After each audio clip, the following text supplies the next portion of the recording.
Hello मित्रों, pedagogy से संबंधित और शिक्षा शास्त्र से संबंधित कुछ प्रमुख बातों को लेकर के मैं पुनः आपके सामने हूँ। आप देख सकते हैं विश्वविद्यालय अनुदान आयोग की स्थापना कब हुई? सन 1953 में हुआ, जबकि इसे अधिनियमित किया गया था 1956 को। और इस आयोग के अध्यक्ष के रूप में, विचार के रूप में डॉक्टर एस राधाकृष्णन जी के विचारों को अपनाया गया था। राष्ट्रीय बाल भवन सन 1956 में नई दिल्ली में स्थापित किया गया ताकि बालकों के जो समस्याएं हैं उनका निराकरण किया जाए। राष्ट्रीय प्रतिभा खोज परीक्षा और योजना क्रमशः 1963 और 1977 में लाया गया था। केंद्रीय विद्यालय संगठन की स्थापना 1965 में हुआ था, जिसको केवीएस भी कहा जाता है। जब कोई व्यक्ति सीटेट क्वालिफाइड होता है तो अक्सर केवीएस का ही फॉर्म फिलअप करता है, जिसके वेतन भी अच्छे मिलते हैं और यहाँ पढ़ने वाले लोगों की गुणात्मक बुद्धिलब्धि भी बढ़ती है, क्योंकि सभी वेल सेटिस्फाइड टीचर यहाँ पढ़ाते हैं। मेरे कहने का मतलब ये नहीं है कि राज्य सरकारों के अंतर्गत जो टीचर आते हैं वो अच्छे नहीं होते, बल्कि वो भी अच्छे होते हैं। लेकिन केंद्रीय विद्यालय की बात ही कुछ और है। राष्ट्रीय जनसंख्या शिक्षा परियोजना की शुरुआत भारत में अप्रैल 1980 में की गई थी। उसी क्रम को आगे बढ़ाते हुए स्कूली शिक्षा को पर्यावरण मुखी बनाया गया था सन 1988-89 में, ताकि बच्चे को प्रारंभ से ही यानी 5वीं कक्षा से ही पर्यावरण के प्रति सचेत किया जा सके। नवोदय विद्यालय समिति की स्थापना 1986 में हुआ था।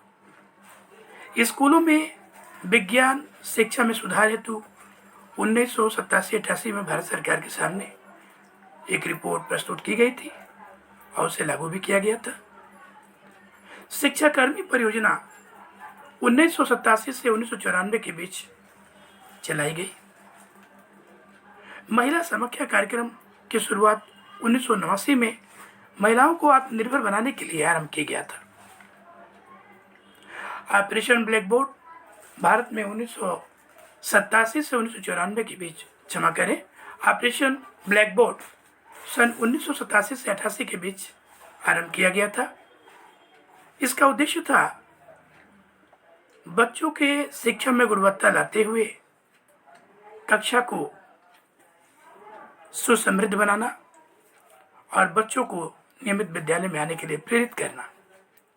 जिला शिक्षा कार्यक्रम की स्थापना सन 1994 में हुई थी।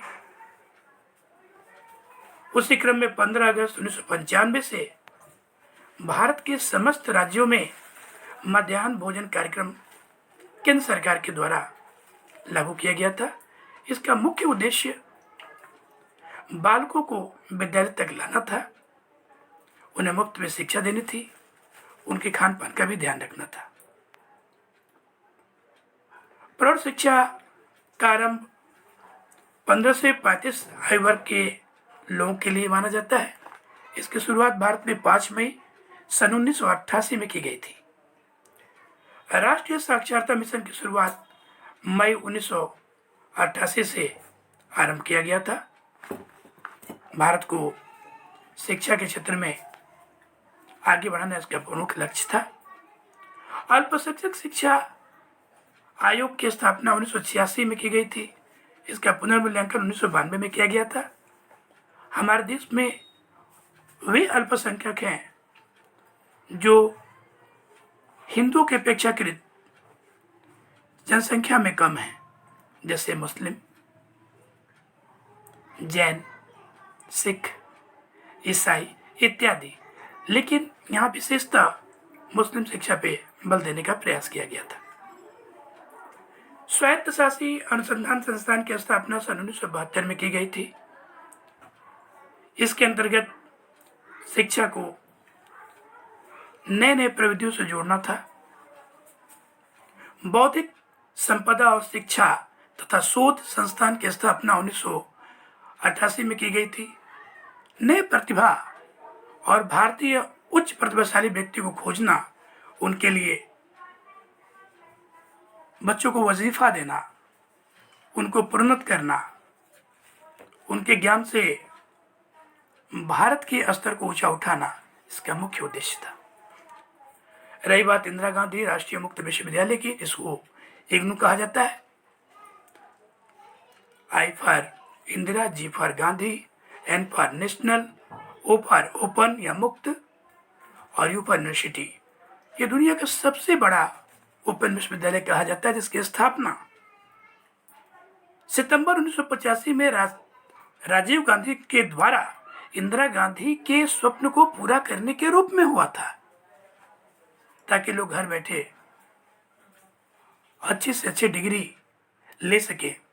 क्योंकि बहुत लोग ऐसे होते हैं जिनको पढ़ने की इच्छा तो होती है, लेकिन किसी कारणवश वो अपन पढ़ाई जारी नहीं रख पाते। उनके लिए शिक्षा, ये मुक्त विश्वविद्यालय किसी अमृत के समान है। अनुसूचित जाति जनजाति शिक्षा को बढ़ावा देने के लिए भारतीय संविधान के अनुच्छेद संख्या 46 में वर्णन किया गया है। सर्व शिक्षा अभियान तो आप जानते ही होंगे। जब आपको प्राथमिक विद्यालयों में नौकरी मिलेगी तो आपने पढ़ा होगा, दीवालों पे 2 बच्चे की तस्वीर होती है और नीचे लिखा होता है, सब पढ़ें सब बढ़ें। जी हाँ, सर्व शिक्षा अभियान का मतलब यही था। सन 2000-2001 में इसको आरंभ किया गया और लगातार सतत शिक्षा प्राथमिक बढ़ती ही जा रही है भारत में। इसका मुख्य उद्देश्य था नौनिहालों को, खास तौर से जो 5 वर्ष से लेकर के और 14 वर्ष तक के अंतर्गत होते हैं, उन बच्चों को नियमित विद्यालय से जोड़ना था और भारत की साक्षरता दर 100% करनी थी, खासतौर से बच्चों में। केंद्रीय भारतीय भाषा संस्थान मैसूर में है। मैसूर कर्नाटक में स्थित है। अंग्रेजी भाषा और विदेशी भाषा संस्थान हैदराबाद में स्थित है। नेशनल बुक ट्रस्ट, जिसको एनबीटी कहते हैं, इसका मुख्यालय नई दिल्ली में है। ये अच्छी अच्छी पुस्तकों का प्रकाशन करता है और काफ़ी ऑथेंटिक कंसेप्चुअल होता है और कम मूल्य पर रियायती दरों पर उपलब्ध भी होता है और इसके जितने भी मैटर होते हैं बहुत अच्छे होते हैं। अंतर्राष्ट्रीय मानक पुस्तक संख्या से मतलब है कि एक कोड मिलता है ISBN। ये भारत में 1985 से शुरू हुआ था RRI के रिपोर्ट के द्वारा।